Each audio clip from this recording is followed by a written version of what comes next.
Alors, on va enregistrer tout d'abord ceci en V2. Bon, j'en avais déjà une. Vous, de votre côté, enregistrez en V2 votre fichier pour incrémenter, hein, n'oubliez pas.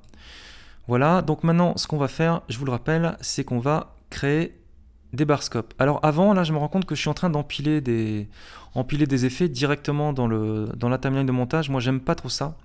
Moi, ce que j'aime bien faire, en fait, c'est injecter dans des précompositions, en fait, tout ce que je suis en train de faire sur un plan, pour que tout soit dedans, dans un container.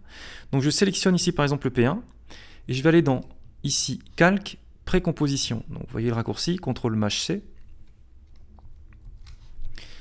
Là, il vous dit laisser tous les attributs dans montage ou tout transférer. Moi, je veux tout transférer et régler la durée de la composition en fonction de la durée du calque sélectionné. Donc ici, je vais juste mettre P1, je valide. Et là, en fait, il m'a viré l'effet qu'il y avait dessus, d'accord ? Et si je vais dedans, en double-cliquant dessus, j'ai uniquement, et je dis bien uniquement, et pas toute la timeline qu'on avait vu dans le montage, uniquement mon plan sur lequel j'avais ma stabilisation. C'est beaucoup plus simple pour bosser, je trouve beaucoup plus clair. Je vais faire pareil pour le P2. Ici, vous voyez, je vais faire un Shift-CTRL-C. Je vais l'appeler ici P2. Je vérifie les options, transférer, régler la durée. Je valide. Voilà, comme ça, c'est plus propre. Alors maintenant, les barscopes. Les barscopes, vous avez 50 000 façons de les créer dans After Effects. Les barscopes, je vous rappelle, ce sont les bandes noires que vous pouvez voir de temps en temps sur certaines séquences. C'est lié au ratio de l'image, au format de l'image dans lequel ça a été tourné. Mais non, nous, on a tourné ça dans un format classique, 16:9, mais on va s'amuser à faire soit un ratio 1,85 ou même plus un ratio 2,35. Alors je vais vous montrer comment ça marche. On va se faire un petit ratio par exemple 2,35. Le ratio 2,35, c'est comme si vous aviez une image de 1920 par 810. D'accord ? Il suffit de diviser la largeur par la hauteur et ça vous donne du 2,35. Ce qu'on va faire, nous, c'est qu'on va faire un clic droit, créer un solide. On va appeler ça 2,35 et on va le faire en 1920 par, j'avais dit 810 de mémoire. Ok, je valide, peu importe la couleur, hein, vous allez comprendre pourquoi. Donc vous voyez qu'il est juste immense. D'accord ? Nous, on va s'en servir pour voir ce que ça donne, un ratio sur notre image dans notre format. Donc vous allez faire un clic droit dessus. Vous pouvez même aller dans calque, hein, ça revient au même. Hein. Donc clic droit dessus et vous allez dans géométrie. Et vous allez lui dire de le réduire, mais en se basant sur la largeur de la composition. Comme ceci. Vous allez me dire, oui, mais c'est génial, mais là, je ne peux pas faire grand-chose et c'est surtout de l'autre côté que je veux. Ben, vous avez un mode ici d'incrustation qui vous permet de faire ça. Vous le mettez en modèle alpha. D'accord ? Il faudra toujours qu'il soit au-dessus, par contre, modèle alpha. Et là, qu'est-ce qui se passe ? Eh bien, il va tout simplement vous découper, d'accord ? Et ne conserver que ce qui est délimité par les données alpha de ce calque-là. Et tout le reste, d'accord ?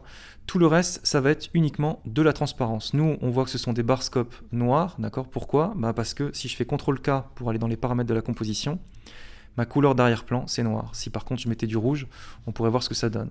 Donc par défaut c'est noir, je me mets en noir. Donc là, voilà, là on vient de simuler des barscopes noirs. Il y a d'autres façons de le faire un petit peu plus propre si vous ne voulez absolument pas ici qu'il y ait de transparence. Il vous suffira à ce moment-là de sortir de ce mode-là, d'accord ? De créer un solide que vous appelez barscope. Vous cliquez sur créer à la taille de la composition, vous les mettez par contre en noir, cela, je valide, d'accord ? Et vous allez le mettre juste en dessous de 2,35, d'accord ? Et vous allez lui dire d'utiliser les données ici, alpha inversé dans la colonne cache, alpha inversé, voilà. Et si je lui dis de me faire apparaître la transparence, eh ben, il n'y en a pas. Pourquoi ? Parce que là, les barscopes sont bien présents, sont bien physiques ici dans l'image. Vous voyez, je vous les affiche ici, et respecte parfaitement un format 2,35.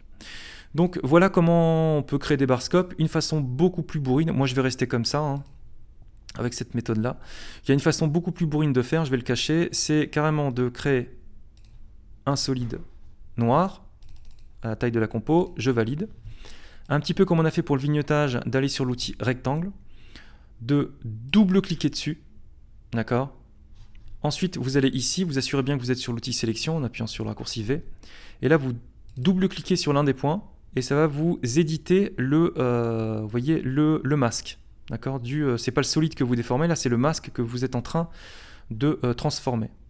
Là, à ce moment-là, vous allez appuyer sur CTRL pour que... Alors, je fais une bêtise. Pour que ça soit... Ouh, encore bêtise. Ah, ça, c'est parce que j'appuie sur tous les boutons en même temps. Voilà, pour que ça soit égal en haut et en bas. Et ensuite, tout ce qu'il vous suffit de faire, c'est d'inverser. Voilà. Donc, c'est aussi simple que ça de créer des barscopes ensuite à votre taille. Moi, je vois beaucoup de gens qui, pour créer des barscopes, créent un calque noir, créent comme ça, créent un deuxième. Ne faites jamais comme ça. Pourquoi? Parce que vous n'aurez jamais la même taille en haut et en bas. Je peux vous l'assurer. Au pixel près, même, franchement, ce ne sera pas la même chose. Donc, je vous conseille d'utiliser soit le vrai format, en basant sur un vrai ratio, comme je vous l'ai montré, soit le faire à la main, mais faites vraiment en sorte, en appuyant sur CTRL, que quand vous êtes en train de déformer votre masque, hop, vous respectez bien comme ça la même taille en haut et en bas. Donc voilà pour les barscopes, je vais faire réapparaître. Et maintenant, rien ne nous empêche de commencer à à recadrer les médias.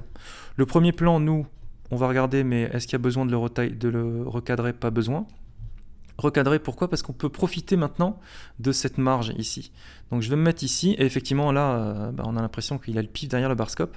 Donc ici, si j'appuie sur P, je vois que j'ai pas d'image clé ici, dans position. N'oubliez pas que tout ce que j'ai fait se trouve ici à l'intérieur, hein. C'est ici que j'ai fait mes petites animations tout à l'heure. Donc je me remonte d'un cran, je vous rappelle que ça c'est le mini organigramme des compositions. J'étais dans le P2, je veux savoir quelle est la composition au-dessus en termes de hiérarchie, je vais sur le mini organigramme ici, je clique sur montage. C'est pratique si vous remontez d'un cran. Donc là je vais m'amuser à le bouger en hauteur, j'appuie sur Shift pour le contraindre en Y. Je me mets à la limite, vous avez le cadre ici. Et là vous avez recadré votre média. Plutôt pratique quand même. Voilà. Donc voilà pour le P2, on va maintenant s'atteler au P3.